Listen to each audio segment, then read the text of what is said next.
on his team. And so I think both of those things are very interesting there at the top when it comes to the Raiders and what might happen with the Mendoza situation. Yeah, we'll see really what eventually we can infer from that, because I also think if Fernando Mendoza comes in the summer and through the preseason and shows that he is capable of starting week one, I have to think Clint Kubiak is going to want to do that, right? As long as and I think to Spytek's point, it was about trying to protect him, right? If they don't fix the offensive line this offseason, if they don't have the requisite weapons for him to succeed, then you don't want to put him in a bad position that we've seen so many quarterbacks get put in, right? You think about Cam Ward this past year at Tennessee. You think about, guys like Zach Wilson and guys like that going back to his Jets days. And, I mean, we see so often young quarterbacks are let down by their supporting cast. I think Spytek doesn't want that to happen to Mendoza. And a name that I would look out for if we're assuming, I know you're going to get into this in a second, if we're assuming they're cutting Geno Smith, the name I would look at is Kirk Cousins, because that's been established today that he will not be back in Atlanta. They're going to release him, and they will not re-sign him. So Kirk Cousins and the connection previously in Minnesota with Clint Kubiak, that could be a big one there. Yeah, I agree. I think that's a connection to watch, especially because when you look at Geno Smith's contract, whether he's cut before June 1 or afterwards, it's the same. It doesn't matter. They take on an $18.5 million dead cap hit, but on the grand scheme of things, they still save $8 million. Yeah. So there's a reality where they could very well be moving on from Geno Smith.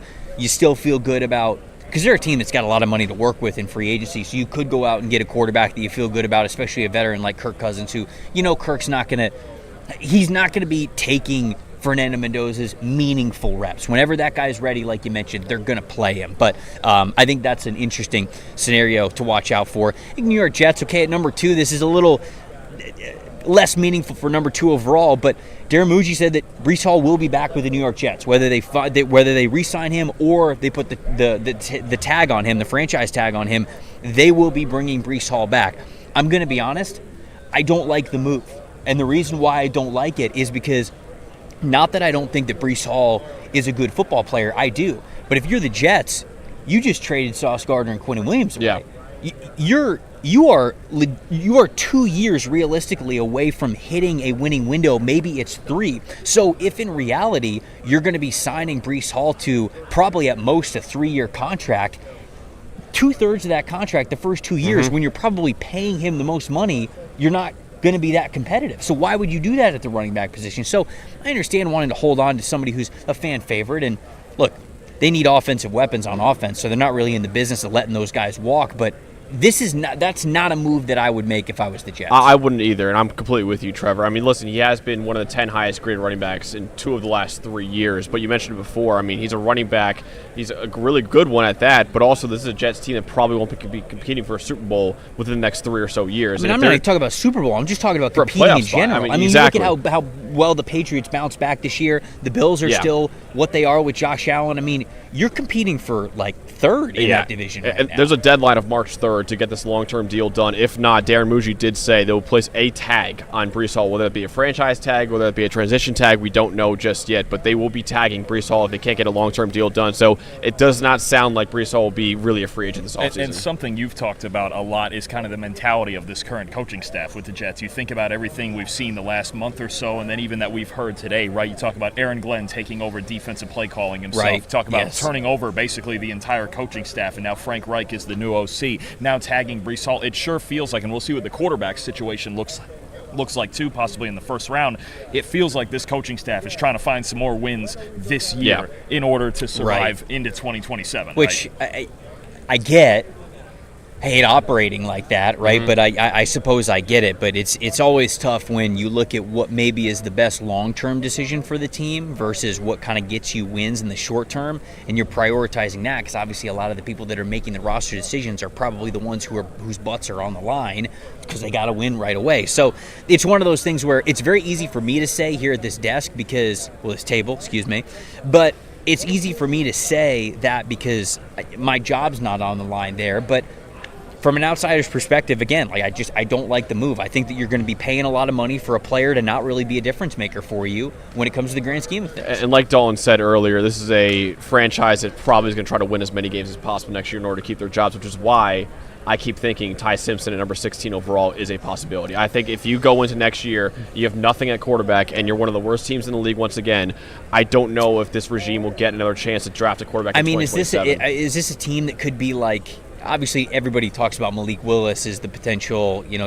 player to add in this quarterback free agent class, but Will Levis, Anthony Richardson, Kyler Murray, to be honest with you, that's a good transition into another quote that we had, which is Monty Ossenford, the general manager for the Arizona Cardinals, said that all options are on the table with Kyler Murray. And they have 20 days left as of today to decide whether or not he's on the roster, because he gets $17 million if he's on the roster 20 days from now. So they're having all sorts of conversations, but whether they find a trade partner for him or not, I don't think they're going to with that contract.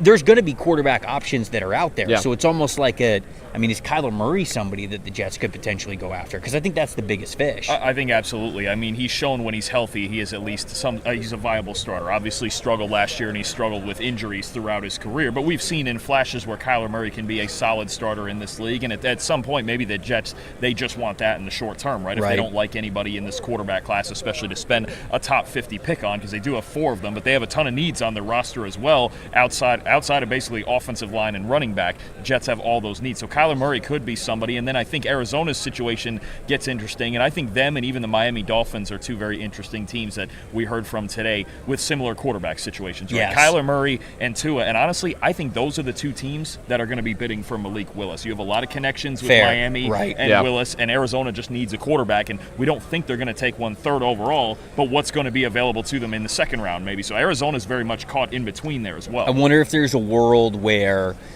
this kind of turns into a little bit of like a Brock Osweiler type of a trade, where I can't really see anybody trading straight up for Kyler's contract the way that it is. But if the Jets, who are sitting here with 2 first-round picks this year, 2 second-round picks this year, 2 third-round picks the next year, do they say to the Cardinals, we'll trade you something for Murray?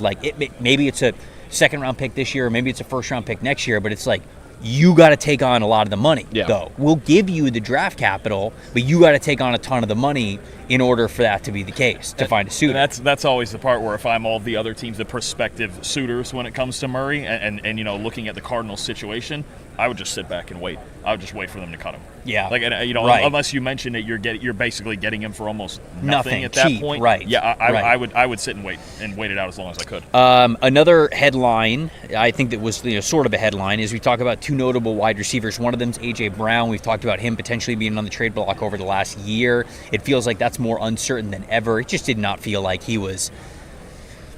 I know he was kind of hurt, but it just didn't feel like he had that same fire playing this year, no matter when it was throughout the season. And there was talk of him getting traded at the trade deadline, but he was never going to get traded at the trade deadline because it would have been so financially hampering for the Philadelphia Eagles. It's a little bit easier this offseason to be able to move on from him.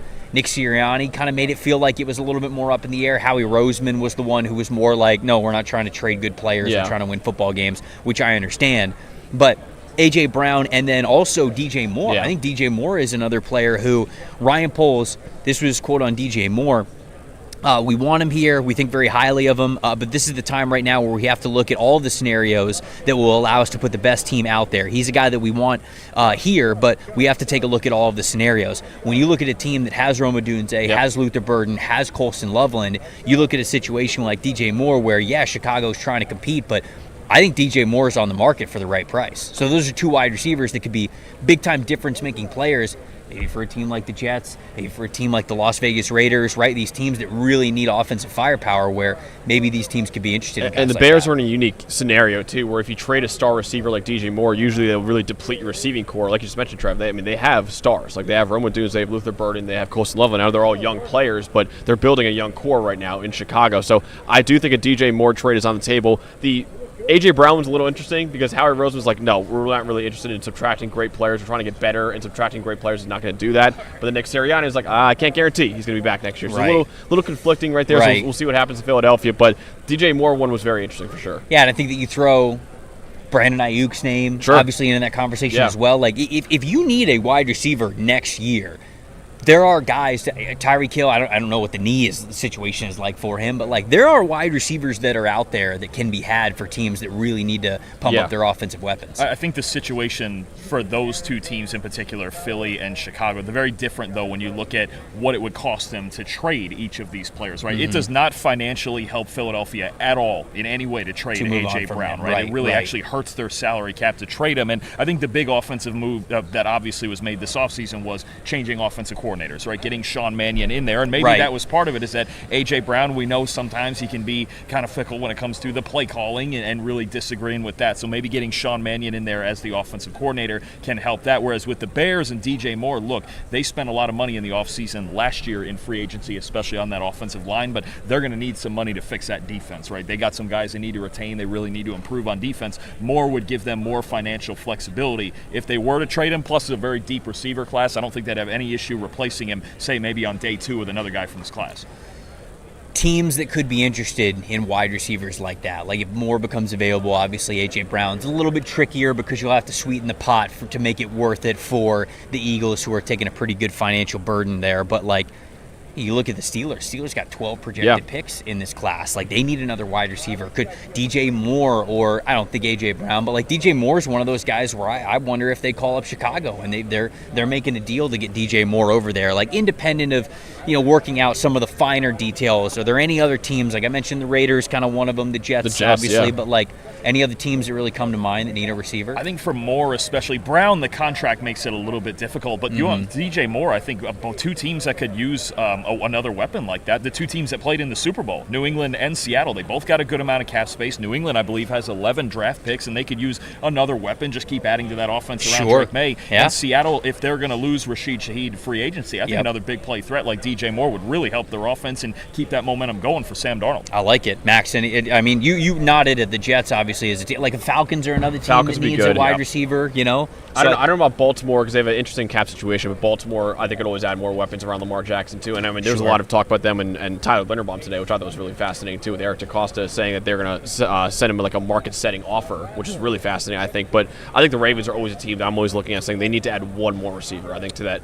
Zay Flowers and even, DeAndre Hopkins had a good bounce-back year this year, too. But I think Baltimore would be a really interesting spot, too. A couple more rapid-fire points. You mentioned the Linderbaum one, where Eric DaCosta talked about how, I don't know if he said the offer was out already, like they've given him the offer, but it was a market-setting offer for Tyler Linderbaum. It feels as though he is going to stay a member of the Baltimore Ravens, regardless of him really hitting free agency. Another point of news, Nnamdi Madubuike back at the facility, was asked about that, but Jesse Minter kind of said, like, hey, I don't really have a timetable for you. He'll come back when he's ready to come back. And anytime that you've got a neck or a spine injury, it's just always very touchy. You just never know. But for him to be back at the facility, I think, is a really good sign there for the Ravens. I think the Linderbaum situation is fascinating because this is a situation with interior offensive linemen where the franchise tag for offensive linemen is the same, regardless of position, which basically puts the salary commensurate with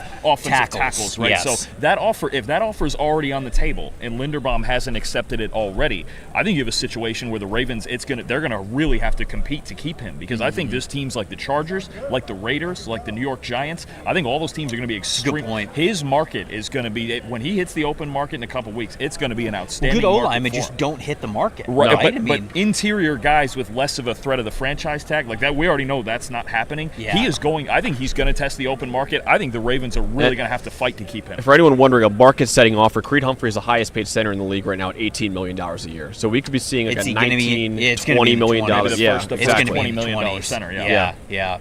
Especially for how valuable that position is when you're really, really good at it. That's a good point. A couple of other rapid-fire points. Brad Holmes, the general manager of the Detroit Lions, talked about how Tate Ratledge could be moving back to center. So if the Lions, when we talk about offensive line needs for them, it's less of center, maybe more of guard if they feel comfortable with Ratledge playing that center position. The Browns said that it is an open quarterback competition. And one of the names in there, of course, is Dylan Gabriel, it's Shedeur Sanders, but also Deshaun Watson's name was in there. So it's an open competition for who's going to start in Cleveland. They talked about how DeJuan Jones is on the right track to be healthy when the season opens, which is big for them given how many potential holes that they could have on that offensive line that they have to replace. Marshawn Lattimore, Adam Peters, the general manager for the Washington Commanders, I didn't exactly give a great vote of confidence that Marshawn Lattimore is going to be with them next year, so could be a cap casualty there with them cutting and moving on from Marshawn Lattimore. So just a couple of rapid-fire points. Any thoughts on those or anything else that Did you you see Nick Caserio, what he said about the C.J. Stroud trade rumors? He called him, quote, moronic. Yeah, moronic. He's like, he is not going anywhere. Yeah. So anyone wondering if C.J. was. Stroud would get traded this offseason, that is not happening. He will be a Houston Texan That was not going year. to happen. I think Cleveland's situation, and look, the quarterback battle really doesn't matter who wins it until they fix the offensive line and then improve the receiving core as well. So I think the offensive line for them, especially with 2 first-round picks and, trying to find some value, especially maybe some younger value in the free agent market, it's going to be interesting to see how they can rebuild that offensive line. Because, again, I don't care if it's Deshaun Watson or Shedeur Sanders or Dylan Gabriel or somebody else. Maybe they draft some. It doesn't matter if you can't block people. This entire offseason needs to be about offensive line and wide receiver in Cleveland. I agree 100%. Every week on Draft Risers, folks, we highlight players climbing up draft boards as teams get deeper into their evaluation process, like here at the Combine. These are the guys that are rising because decision makers are getting more confident in the full profile, not just chasing some of the traits. Although, to be honest, guys, a player that, to chase the traits, Caleb Banks, the defensive tackle from Florida, I think has been on the rise over the last couple of weeks. He had a really great showing at the Senior Bowl, was able to get out there, remind people of why he was considered a top 15 overall pick going into this season. He dealt with the injury where he didn't get to play a lot for Florida this year because of the foot injury, but if the medicals check out for him, dude, he is 6'6", 330 pounds, got those 35-inch arms. They just don't make him like Caleb Banks. So I think that he has been a big-time riser over the last couple of weeks.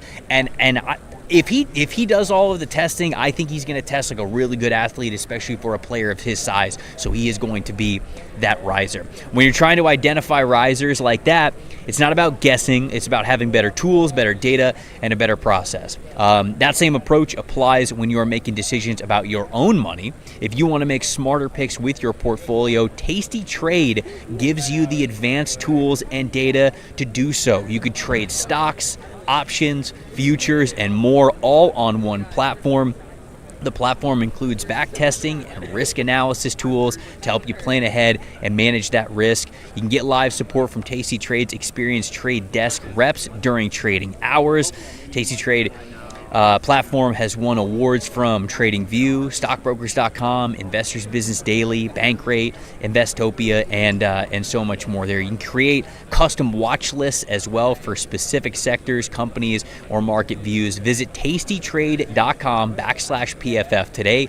Tasty Trade Incorporated is a registered broker-dealer and member of FINRA, NFA, and SIPC. With that, let's dig into mock drafts. Let's get some mock draft madness here. The legend himself, Mel Kiper, dropped his second mock draft of the year, so we figured we do enough mock drafts here on the show. Let's take a look outside the walls of PFF and do a little analyzing ourselves. And I took a look at this mock draft before we knew that we were going to do this part for the show, and I haven't gotten through all of it, but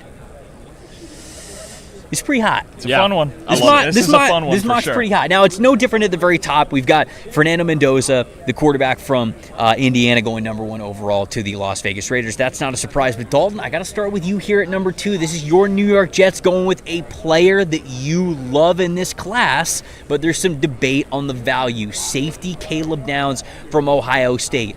Is the value right for him in this draft class at number 2 overall? Do you feel good about Kiper's pick here? I do, honestly. I think for me, this pick would either be Caleb Downs or Ruben Bain. I think you could easily argue that if you were making the pick, you're saying, personally. I think you could argue that Caleb Downs is the best football player in this draft. I think I would agree with that. Such a clean prospect, such a high football IQ. He can play any role in your defense. And look, we've seen this lately, right? Derwin James, Kyle Hamilton, Nicky Menwari, these safeties that come in. And I know he might not be the athletic freak necessarily that those guys are, but Caleb Downs' football intelligence is so hard to pass up. He can be an immediate leader of your defense. He's a clean tackler despite being a little bit smaller than those guys. And coverage grades above 85 in all 3 of his college seasons playing at Alabama and Ohio State. I mean, just a freakish talent, even if it doesn't show up necessarily with the measurables here this week. I would argue he's the best football player in this draft. I have no issue with this. Yeah, our grades would back that up. 93.6 overall grade for Caleb Downs' career. I love this, honestly. It actually would tie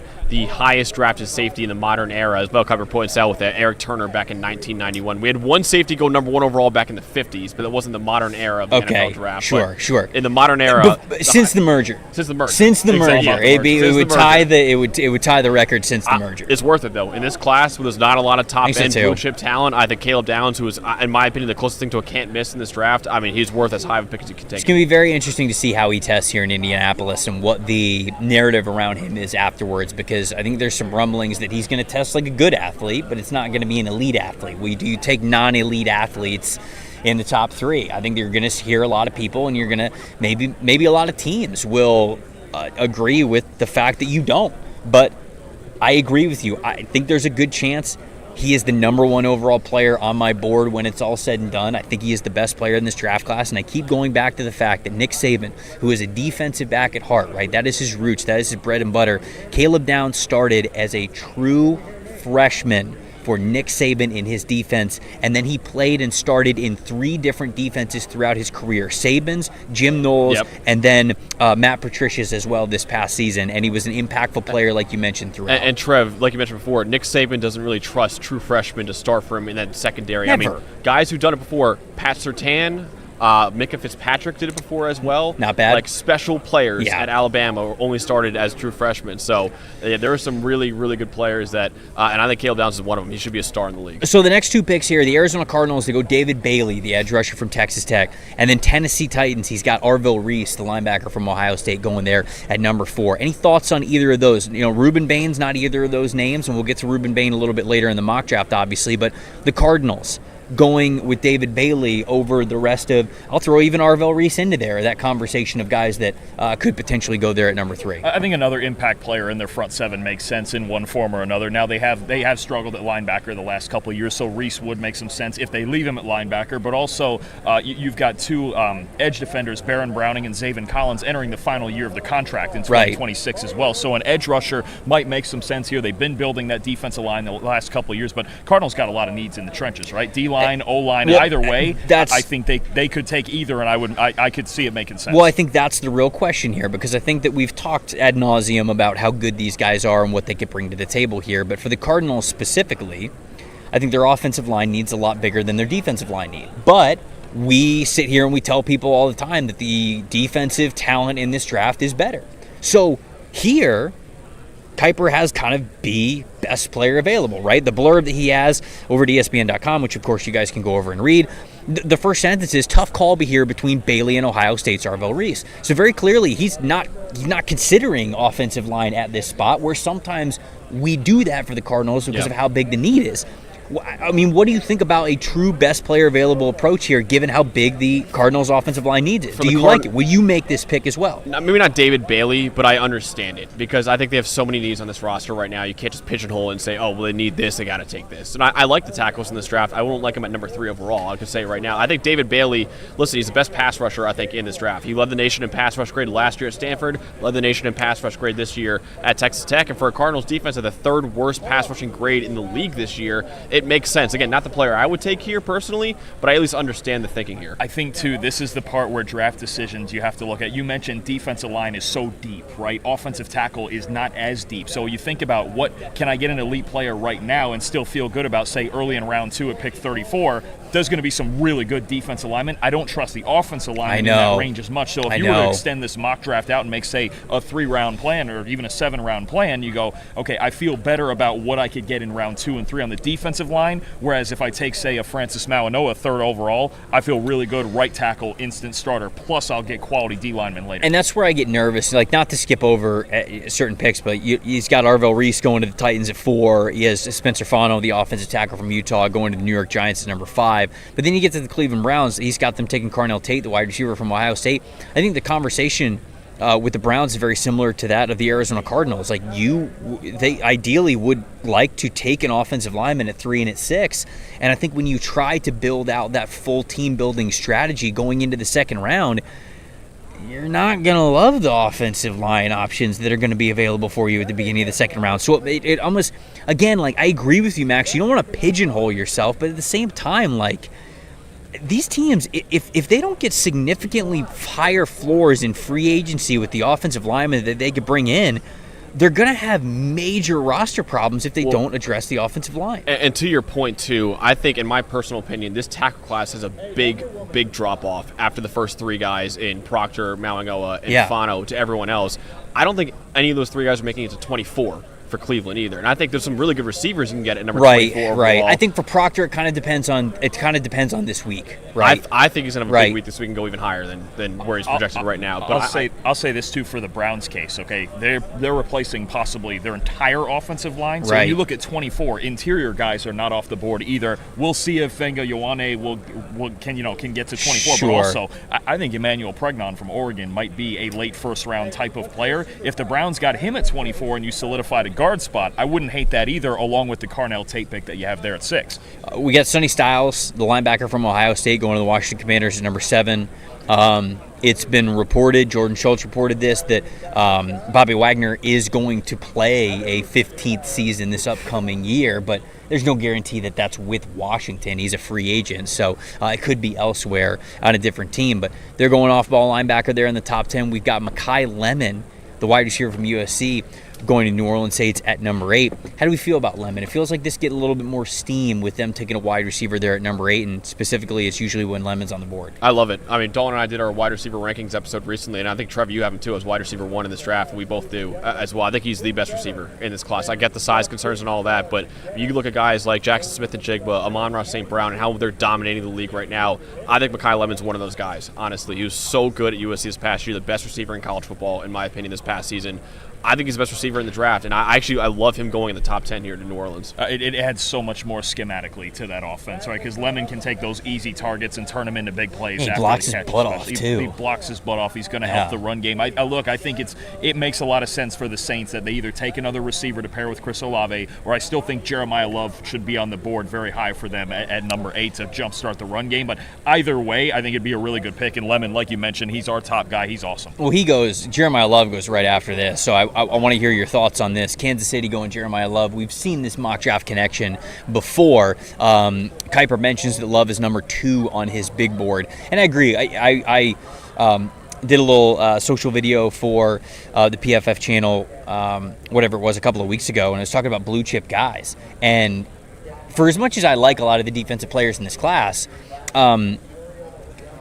it's kind of depending on how Caleb Downs tests as an athlete, but I think there's one blue chip player in this class. I think Jeremiah Love. Oh, I think it's 2. I think Caleb Downs is a blue chip player. I'm in on that. Maybe. I think that's because he's right there with what I watched with him on film. But I would like to make sure that even if he's just kind of like a good athlete, I could very well give him the blue chip label just because of how smart and how impactful of a football player that he is. But athleticism does matter a lot at the NFL level. I would be surprised if he tests even average. I think he'll be a good athlete. If he's that, I'll probably say that there's 2 blue chip players in this class. But I know for sure there's at least one. Fair. And it's Jeremiah Love. And I think that's when people ask me about, hey, do you take one in the top 10? Where's the value? That's the blue chip player in this class. And with Breece Hall going back to New York with a huge drop off after Jeremiah Love to the rest of this running back class too, it's kind of the thing too where you're like, there's not another running back worth taking. New Orleans in the second round. All right, here's a question. So he obviously goes number 9 here to the Kansas City Chiefs.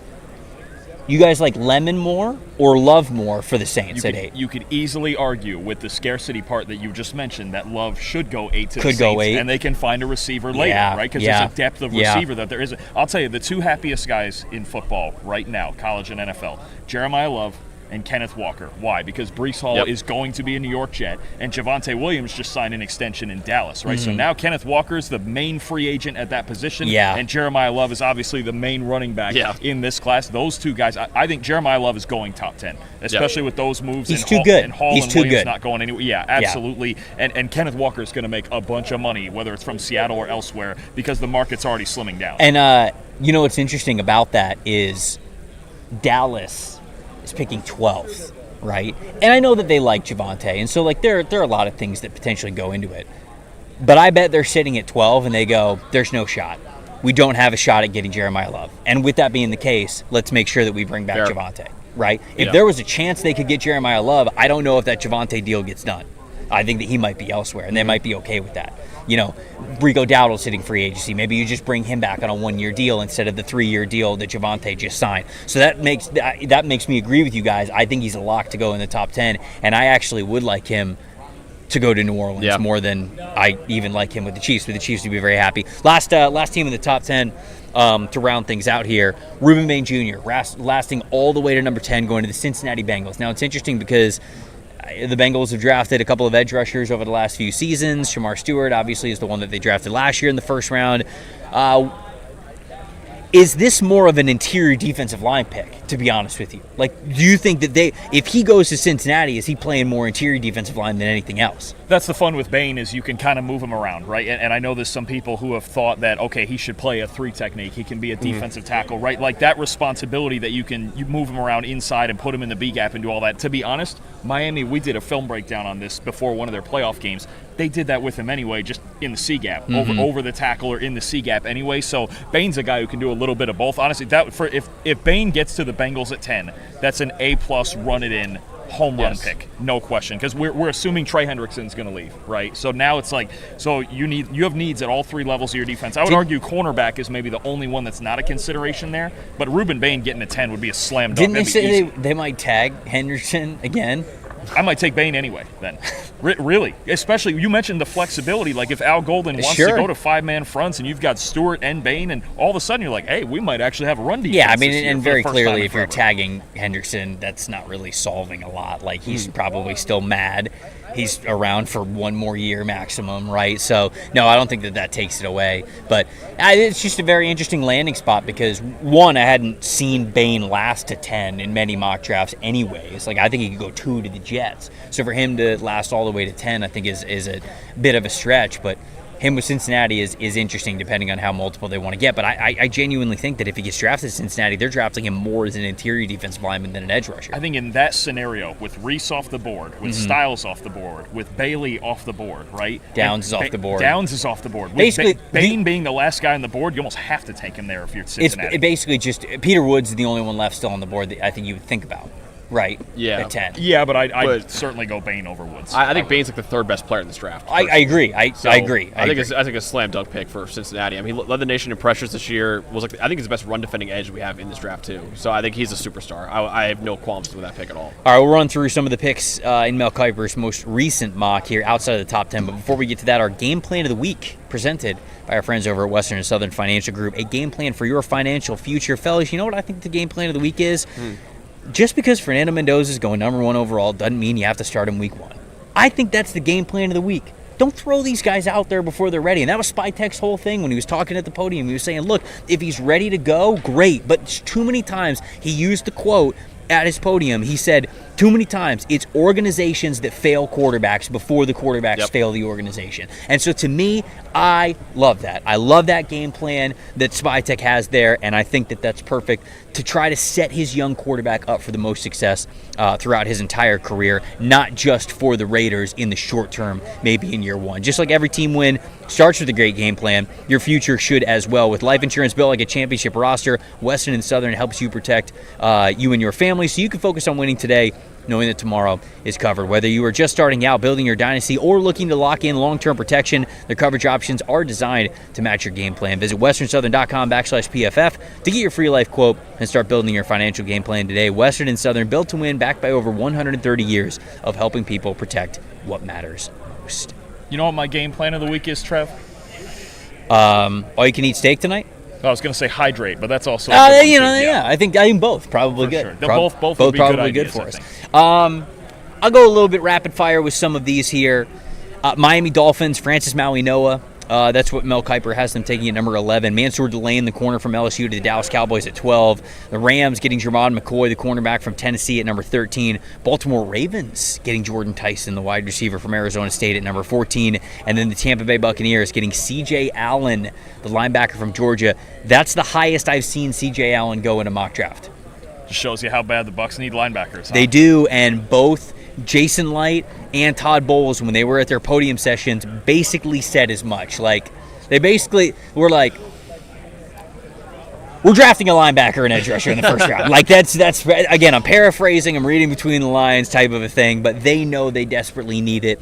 Todd Bowles said that they need to get bigger on defense. That was a focus of his. And then somebody asked him specifically about Savasier Dennis potentially being a starter down the road, and it wasn't like an emphatic like, oh yeah, I think he could. He was like, he's got to get way better as an open field defender, and he was very honest with it. So whether or not Levante David even comes back, I think that if Sonny Styles is off the board, C.J. Allen is a legitimate option for the Buccaneers there at number 15. Any thoughts on Tyson to the Ravens, McCoy to the Rams, Delane to the Cowboys, Maui Noah to the Dolphins? You got the two big injury stories there, right? When you talk about Jordan Tyson getting to 14 for the Rams, and he's not going to participate in any drills or testing here because of his hamstring injury. Makes me nervous. It makes you wonder if he's going to go even lower than that. And then Jermon McCoy is a huge story, right? Coming off the torn ACL, didn't play at all. I think he would be a home run pick for the Rams there at 13. Corners, obviously their biggest need, as long as he's healthy enough, right? There's nobody here with medical exams that are more important than Jermon McCoy coming out of Tennessee. I think, I'm going to be honest with you, I think Tyson could go in the second round. I think he could fall all the way to the second round. It's a long list. You've got an extensive injury history that starts with a really bad knee injury he had his freshman year, recovered from the knee injury the second year, so didn't play a full season, collarbone injury the next season, hamstring injury this season, which he still has not recovered from 3 months after the season is over. It's a soft tissue injury. You don't love that. The NFL does not draft damaged goods very high. And unless a doctor looks at him and goes, yeah, he's fine, it's just a hamstring thing, he'll be good to go, he's good to go by training camp. Unless he gets a unanimous, emphatic thumbs up from the medical doctors here, I genuinely think for as talented as Jordan Tyson is, he could go in the second round of this draft. Yeah, and we did our wide receivers episode recently, and I had Tyson wide receiver 4 and took some heat for it, and it's because of the injury history. I love the player. It's just, unfortunately, the injuries have been... There is a world where he's the 4th wide receiver drafted. There's been such a major storyline throughout his entire career. Every single year, it's not the same injury either. It's a different injury every single time. Yep. So it's unfortunately a major part of his evaluation right now, but it certainly is a big part of it. For sure. I mean, and then those other two picks that you have there, Maui Noah to the Dolphins, I think makes a ton of sense, right? Low moving cost. Low moving cost, indeed. Same stadium, no moving cost. No moving cost. Have to go anywhere, right? Yeah, so he stays in the same apartment. For him, I think it would be the idea on that team of moving inside the guard, right? I think he could be a fantastic guard as well, guard or tackle. I think either way. I think Maui Noah is the best offensive lineman in this draft. I agree. And I think the fact that you have that flexibility is great. And then Mansour Delane for the Cowboys, that's just a home run. Yeah, it is. That's one of the easiest picks in the draft. Gives you a lot of flexibility. I think that honestly, like McCoy, his spot with the Rams is also phenomenal. Yeah. I rewatched a lot of the top corners for their full evals for the draft guide stuff on PFF.com recently, and I think McCoy's the best corner in this class. I don't think anybody's corner tape was as good as McCoy's was before he got injured the year before. I cannot wait to see him doing drills this week. I hope he flies, man. Yeah. I hope he absolutely flies. The next 5 picks that we have here in Kiper's 2.0 mock draft, Jets back on the clock, so they took Caleb Downs at number 2, Peter Woods, the defensive tackle from Clemson, there at number 16. 17, this is the highest I've seen Zion Young, the edge rusher from Missouri, going to the Lions to play opposite Aiden Hutchinson. Your boy Dylan Thieneman going number 18 overall to the Minnesota Vikings. Carolina Panthers getting Keldrick Falk, the edge rusher from Auburn. And then Dallas Cowboys taking Akeem Mesidor, my boy, the edge rusher from Miami. So thoughts on any of those picks there? I'll tell you, if Dallas were to walk away from this draft with Mansour Delane and Akeem Mesidor, they're getting things right. You are a much better football team on the defensive side. The top 3 linebackers, they're off the board, so they can attack either secondary again or another edge rusher like and Mesidor. They got plenty of time to get a linebacker. Absolutely. There's some good I know they don't have. I know they have the first 2 picks, and I don't think they have a second or a third round pick. But like, you could get a linebacker in this draft early on day 3 and feel decently good about it. Absolutely. It's one of the best linebacker classes I've ever seen since I've been scouting in like the last 6 or 7 years. It's as deep really as it gets. It's really deep. It's some top end talent this year too. So I love that. The Jets getting Peter Woods is fun. I think, in fact, Peter Woods, my comp for him going into the season, Trev, was Quinnen Williams. So they're kind of replacing Quinnen Williams with hopefully the next Quinnen Williams. So I think Peter Woods would be a really fun fit. I think his guy is getting a little underrated right now. I think the Clemson defensive line and how they used him this past year, they stunted more than almost any other defense in college football. That kind of limited a lot of the opportunities for one-on-one pass rushing wins for Peter Woods. So I think his tape at Clemson this past year was more, he got like a 70 PFF grade, was a career low. I think I'm more to do with the environment at Clemson than anything else. Totally agree. Especially when you look at down years from everybody. Like, Yeah. TJ Parker had a down year. Oh, I'm well aware. Avian Terrell had Yeah. a down year. Like, what'd you say? I'm well aware. I was picking them to win the national. Oh title. yeah, I didn't. I didn't Max mean to. Chadwick had a down year. Yeah. Matt Chadwick did, but hey, we're on the up. Peter Woodstock is back on the up. So,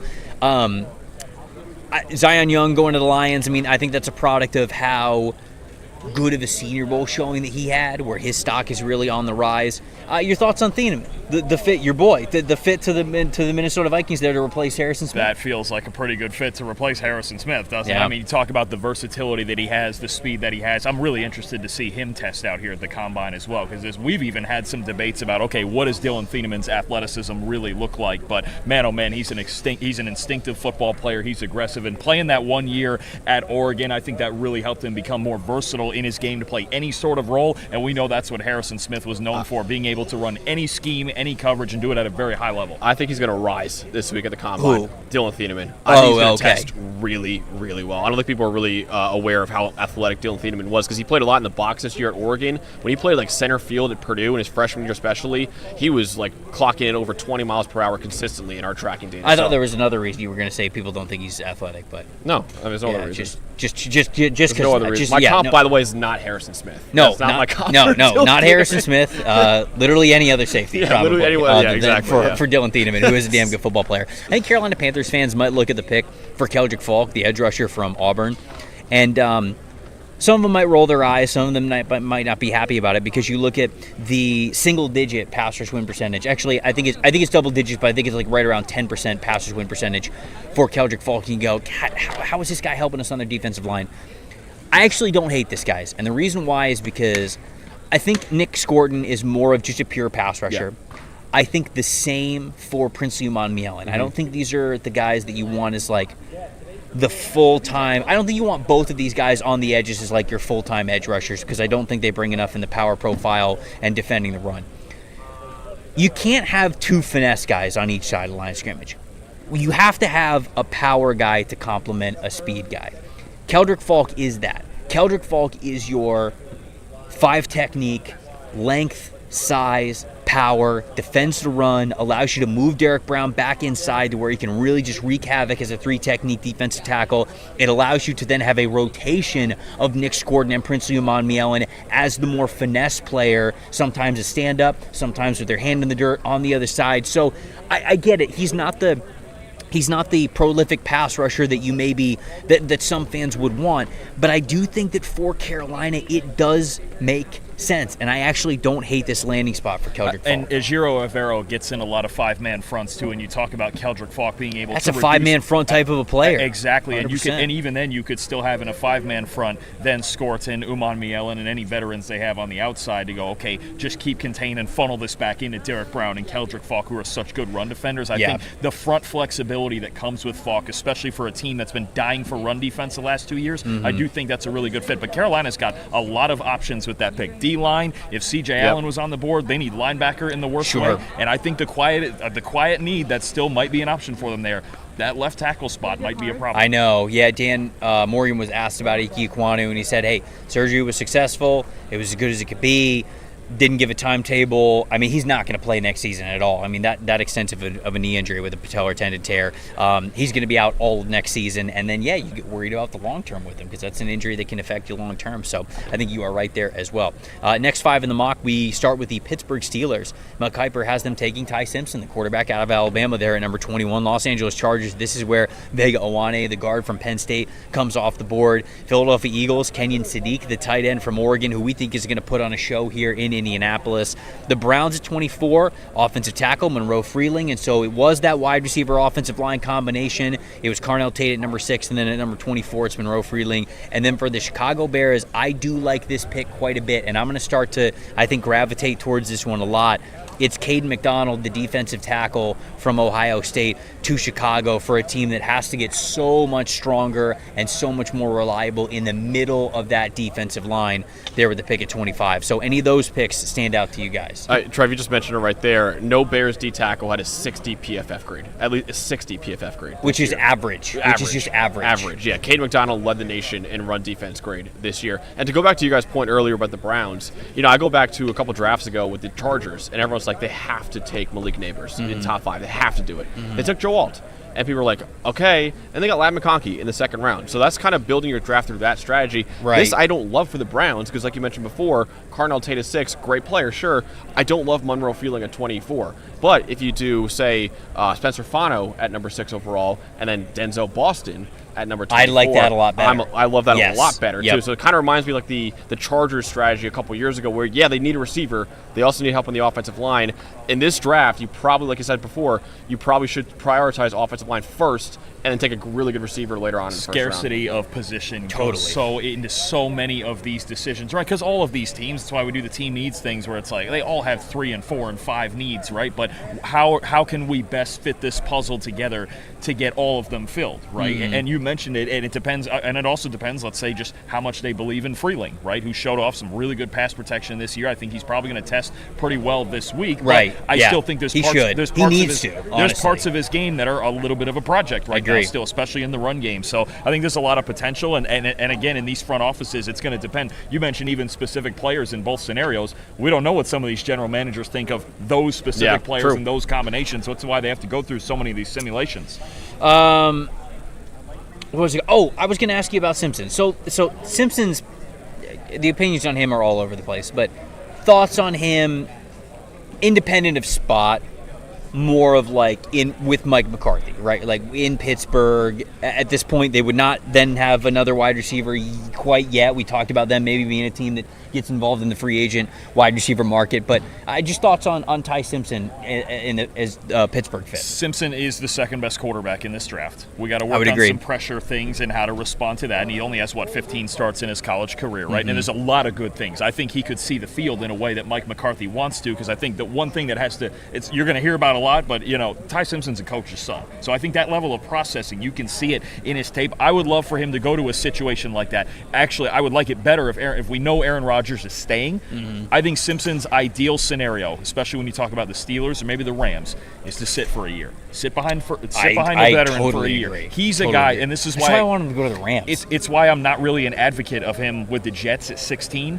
Because they're going to... Who's playing in front of him, right? If I have Aaron Rodgers in Pittsburgh, he's playing. Right. Matthew Stafford's obviously playing for the Rams. Right. If Simpson can sit for a year, I think he could be really solid with a year of development behind the scenes. Yeah, I agree. And that's why I like him potentially with the Rams at the back end of the first round, because you get to sit behind Matthew Stafford. But I think you bring up a great point of that scenario being similar with Aaron Rodgers. Going to the Aaron Rodgers thing, during the Omar Khan press conference today, he was even saying we are open to Aaron Rodgers coming back to the team. And he also said it's not going to take until June to find it out. Remember last year, until after the draft, he's like, we're going to find that out a lot earlier. I can promise you that this year. So they hopefully should know his answer before the draft this year instead of after it like last year. So we should know whether or not Aaron Rodgers will be back pretty soon. All right, so running through the last picks here of this first round from Mel Kiper, Buffalo Bills, Denzel Boston, the wide receiver from Washington. Brandon Beane was asked about Keon Coleman and where he was sort of complimentary at the beginning because he's like, we want him to have an offseason like the one that he had last year, which was really promising,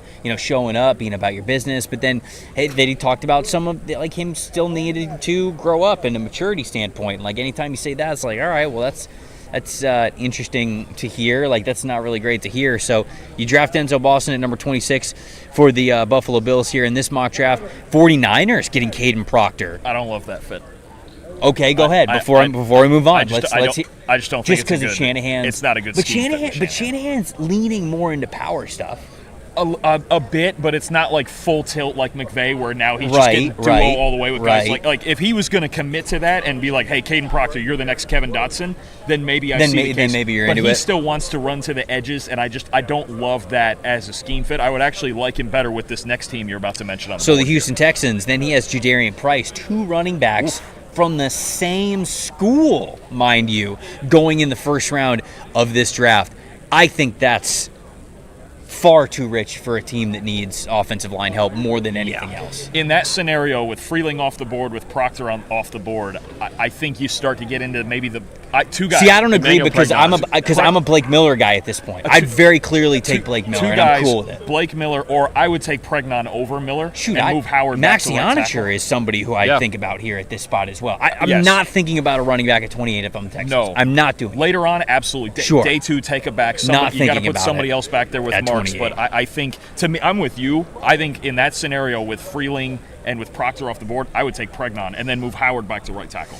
Blake Miller goes one pick after that at number 29 to the Los Angeles Rams. I love this. Blake, I've been trying to talk about Blake Miller for the last 2.5 seasons, it feels like. But he's needed to get stronger. He's needed to continue to sort of build out his body and get NFL ready. But I think that he is right now, and I really do think with Rob Havenstein retiring, they've got Warren McClendon, and maybe they think that he's the answer long term, so maybe they're not thinking offensive tackle here. But if you tell me that he's not the long-term answer, I like this idea for Blake Miller to be the starting offensive tackle. Especially for Blake Miller, too, not like a guy like Monroe Freeling, who I think it's a little bit of a project. Blake Miller's been starting for 4 years. He's ready. A He's ready. Starter at He's one of Clemson. the most patient pass protectors that I've watched. He's got the 35-inch Yep. arms. Like, he is built like an NFL tackle. For a team that's trying to win a Super Bowl next year, he could start for them next agree. year. Whereas Freeling maybe will take a year or two to really get going. I think Blake Miller could be a day one starter for On the the team. other side of that, though, let's say they feel good enough about McClendon to start him through that final year, but you want to take a tackle anyway. Then I might think about Freeling's a good setup. or Ionichur as Right. the more project guys Sure. who can sit behind, and then you develop him. I think that is a fascinating part of the Rams O-line situation. They don't have to take an offensive lineman, But they could. and they do Yeah, have the luxury if they wanted to take the more developmental one in Freeling or Ionichur, they could do that and stash him away for a year. Denver Broncos, Emmanuel McNeil-Warren, the safety from Toledo. New England Patriots, R. Mason Thomas, the pass rusher from Oklahoma. And then 32, Seattle Seahawks, Avion Terrell. Dog. That's the best pick of the draft. Any thoughts there with any of those fits? Expand on that right there. What did Go you ahead. say? I think it's the best pick of the draft, Avion Terrell, going to Seattle at 32. That is a phenomenal pick, I think, by Seattle. Dude, Terrell. Wasn't there a With name? Devin Terrell Witherspoon? and Yeah. Witherspoon and In run defense, can you imagine that, dude? Oh, 2 yards of carry they're giving up. It's unreal. Yeah. I think Avion Terrell is worth the top 20, top 25 I agree. pick. I And- agree with you. Yeah. And for the Seahawks team that just won a Super Bowl, very few holes. One of the holes might be corner. Might be corner. You got a player like that who's a steal at Oh, 32. I think yeah. that's a great pick. I think New England there in that 31 spot, there's two ways I would go about this pick. Either one, the way exactly like they did it, get a pure proven pass rusher like R. Mason Thomas. I think that's exactly what they're missing off the edge. They've got good run defenders, but for him to rotate for 25, 30 snaps a game early in his career while he's still getting stronger, that explosiveness off the edge is what they're missing. Or they're another team like I just mentioned with the Rams, because you have Will Campbell is staying at left tackle. Elliott Wolf said it again today. Listen, he wasn't healthy in the playoffs. That wasn't his best. Okay? Right. And right. you do have Morgan They were Moses. always giving him another year. And you do have anyways. Morgan Moses still. This is another team where I think a Monroe Freeling or a Max Ionichur as a developmental tackle behind, say, Morgan Moses, I think that could really work for New England's future on the offensive line. But either way, I fully expect them to draft a trench player. Yeah. All right. Day one recap of some head coaches and general managers here at the podium at the Scouting Combine, and a mock draft run through there. We got through Mel Kiper's new mock draft 2.0, which you guys can see over at ESPN.com. Who am I kidding? You know who Mel Kiper is. He's a legend in the game. Appreciate everybody watching and listening to this show. We'll be here again for you on Radio Row here in Indianapolis at the Combine tomorrow with a lot more of the same stuff. We're going to be recapping a lot of what we were seeing at the podium. We're going to be talking about guys who we're excited to see when it comes to the on-field performances, the drills, all of that great stuff for everybody behind the camera putting on the show. For Max Chadwick, Dalton Wasserman, I'm Trevor Sikkema saying thank you so much for watching this episode of the PFF NFL Show, and we will see you guys same time tomorrow. See you then.